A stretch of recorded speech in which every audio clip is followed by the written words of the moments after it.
Olá, meus amigos, sejam todos muito bem-vindos ao nosso canal. Nós vamos falar a respeito sobre as principais decisões do STJ, Superior Tribunal de Justiça, a respeito de planos de saúde. Nós exploraremos decisões judiciais em que tratam sobre condições de assistência, custeio, reajuste e questões específicas, como na questão de fertilização in vitro e também de medicamentos. Cada tema será ilustrado com exemplos práticos para facilitar a nossa compreensão. Inclusive, esse tema aqui, o vídeo, vai ajudar você que gostaria de conhecer esse tema realmente, aqueles que estão passando por uma etapa de concurso público, que queira se aprofundar e decorar também sobre essas decisões, principalmente para carreiras jurídicas, né?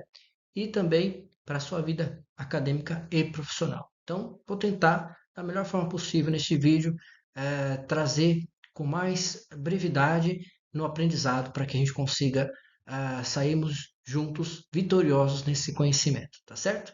Então, vamos lá. Vamos lá para o primeiro slide, certo? Na primeira decisão aqui que eu trago, é sobre condições de assistência e custeio, né? E ela deverá ser mantidas ao inativo, conforme a Lei 31, artigo 31 da Lei 9.656 de 98, tá?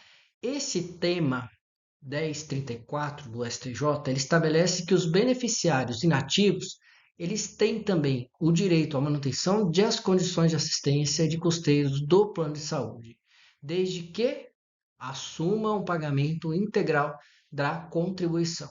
Eu trago um exemplo prático, né? Um funcionário aposentado que contribuía para o plano quando estava em atividade, né? Ele, de fato, ele pode continuar no mesmo plano, mas precisa arcar com a parte antes custeada pelo empregador. É uma coisa bem simples, não precisaria o plano de saúde cancelar esse plano, devendo o empregado continuar com o plano. É um tema simples, objetivo. Bora para o próximo. Bora lá. Permanência e de empregados, né? É um tema 989, é um tema anterior ao que eu já propus, e este fala sobre os ex-empregados não têm direito à permanência em planos custeados pelo empregador, salvo disposição expressa, salvo em sentido contrário, né?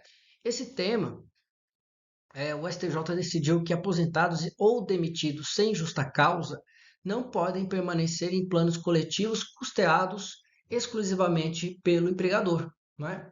Exceto, né, quando houver previsão tanto contratual ou mesmo normativa, previsto em lei. E aqui eu trago um exemplo prático para você ficar mais é, antenado quanto a essa decisão, não é? Primeiro, o José, que foi demitido e seu plano de saúde era integralmente pago pela empresa. Sem previsão contratual, ele não pode continuar no plano de saúde, mesmo que pague a coparticipação.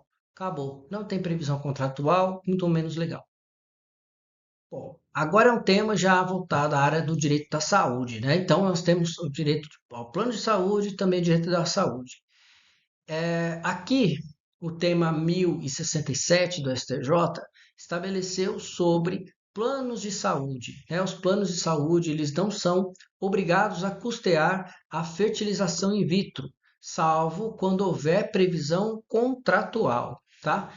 Então, vamos citar um caso de Ana e Pedro, né? Vou citar exemplos aqui objetivos, né? E ilustrativos. Eles desejam realizar fertilização in vitro, mas a cláusula do contrato de plano de saúde não inclui esse tratamento. O plano não é obrigado a custear este procedimento, tá? Isso seria uma situação bem específica em que há negativa pelo plano de saúde.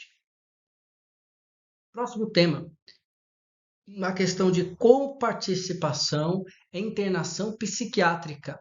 Tema 10.032 do STJ considerou válida a cláusula de coparticipação para internação psiquiátrica superiores a 30 dias por ano, desde que haja previsão contratual e também o consumidor ele tenha sido informado sobre a situação e que o valor não ultrapasse a 50% das despesas.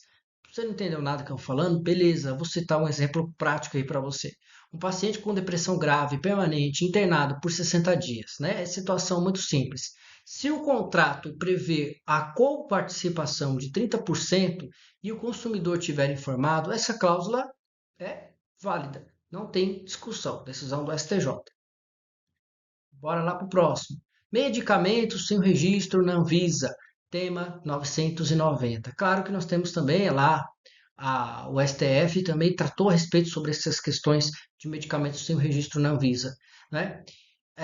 Primeiro ponto, isso já é mais uma negativa em favor, inclusive, é favorável ao plano de saúde, né? Porque eles não são obrigados a fornecer medicamentos sem o registro na Anvisa. E desse tema ele não terminou ainda, tá? Essa situação está sendo discutida ainda, mas enquanto que não há uma discussão tratada a respeito, eu vou citar um exemplo claro e prático para você eliminar qualquer situação específica de discussão, né? Nós temos uma situação simples, né? Vou colocar o João aqui, não sei se eu repeti o nome aqui, mas João que necessita de um medicamento e esse medicamento seja experimental, ele não está registrado no Brasil e muito menos na Anvisa, que lógico, a Anvisa é Brasil, ele não terá o recebimento desse medicamento pelo plano de saúde, mesmo que haja a indicação pelo médico. Porque, em regra, os medicamentos não registrados na Anvisa, né, há situações em que, quando o medicamento ele não é experimental, é que acho que é muito importante fazer esse breve comentário, é que quando não há um tipo de fornecimento daquele medicamento que não está sendo de modo experimental, igual, por exemplo, cannabis sativa, né? Cannabis sativa as pessoas usam para diversos tipos de tratamento, mas há algum tipo de medicamento que não está registrado de fato na Anvisa. Porém, nós sabemos que ele não é experimental, porque já é utilizado em diversos países. Situação como esta, quando há indicação do médico, o plano de saúde deverá arcar. Caso contrário, se for um medicamento experimental e ele não estando registrado no Brasil pela Anvisa, o plano de saúde vai ganhar a demanda e você vai perder. Bora para o próximo. Continuidade de cuidados pós-rescisão. O tema 10.082 estabeleceu que as operadoras elas devem assegurar a continuidade do tratamento médico de beneficiários internados, mesmo após a rescisão do contrato coletivo de plano de saúde, desde que até uma ponderação, né? Desde que o titular assuma integralmente os custos. Né? O titular recebeu, né? Ele rescindiu, recebeu. Então vou colocar, tirei o João aqui, vou colocar o Carlos, né? O Carlos estava internado enquanto seu plano de saúde foi rescindido. O plano deve manter com atendimento até a alta, né? Se Carlos pagar os valores devidos. Aqui um exemplo muito simples. Uma pessoa me procura um advogado, e aí pede, olha, eu tive contrato rescindido, né? A família do Carlos, a Maria, me procura, diz, olha, o Carlos está, né, internado e está em atendimento, mas durante esse tempo ele teve o contrato rescindido. Será que eles vão deixar o Carlos jogado lá no hospital e colocar ele em um hospital público? Não. Aí o plano de saúde deverá garantir a continuidade do tratamento de seus cuidados de internações até a sua alta médica. É simples e objetivo. Bora para o próximo. Aqui é o tema mais do que clássico, né? É o tema 10.069, né? Referente a cirurgias bariátricas. O STJ determinou que planos de saúde devem cobrir cirurgias plásticas reparadoras em pacientes que passaram por cirurgia bariátrica. Por quê? Por que que o STJ decidiu isso, né? Por qual motivo? Em que, quando se faz necessária uma saúde física ou mental, o plano de saúde tem a obrigação de arcar, e não apenas em casos de cirurgia bariátrica. Já vimos casos em que a cirurgia refrativa, a cirurgia dos olhos, em que há uma saúde física e uma saúde mental em jogo. Então eu vou trazer agora o caso da Maria. A Maria, ela fez uma cirurgia bariátrica e precisa de remoção do excesso de pele em razões médicas. O plano de saúde negou. E aí ela fez o quê? Ingressou com uma ação de obrigação de fazer, obrigando que o plano de saúde arque e custeie, baseando em quê? No nosso vídeo, baseando no tema 1069 do STJ, e aí ela conseguiu uma liminar para poder realizar a cirurgia sem qualquer custo. Bom, falamos agora sobre o prazo prescricional do reajuste. É um tema mais antigo, mas é muito importante. Eu não sei se isso vai ter incidência hoje na prática, porque nós tivemos alteração da lei do plano de saúde. Então, nós vamos aqui falar sobre o prazo prescricional para reajuste, tá? A prescrição de ações contra cláusulas abusivas ocorre durante a vigência do contrato, tá? É isso que eu tenho que dizer, né? Firmou o entendimento, o STJ, de que o prazo para a questão de questionar cláusulas abusivas do contrato, ele começa a contar enquanto o contrato estiver em vigor, tá? Vou trazer o Joãozinho de novo aqui. João, por exemplo, aqui percebe que o reajuste anual do seu plano de saúde é além do permitido pela Anvisa, a ANS, desculpa, pela ANS. E ele pede na justiça uma ação durante a vigência do contrato para questionar os valores. Então, se você tem um prazo na questão do reajuste, você tem um prazo de 5 anos para ingressar com a ação, né? Ainda que as cláusulas ocorram durante a vigência desse contrato. Entende? Então, seria isso. Ele percebe que a ajuste anual é superior ao permitido pela ANS, ele ingressa com a ação durante a vigência do contrato. Ele não precisa terminar o contrato. Terminou, acabou. O retroativo, por exemplo, são 5 anos. Bora para o próximo. Reajuste por faixa etária.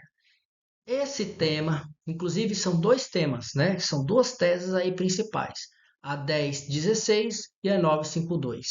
O STJ ele definiu que os reajustes por faixa etária são permitidos em plano coletivos e individuais.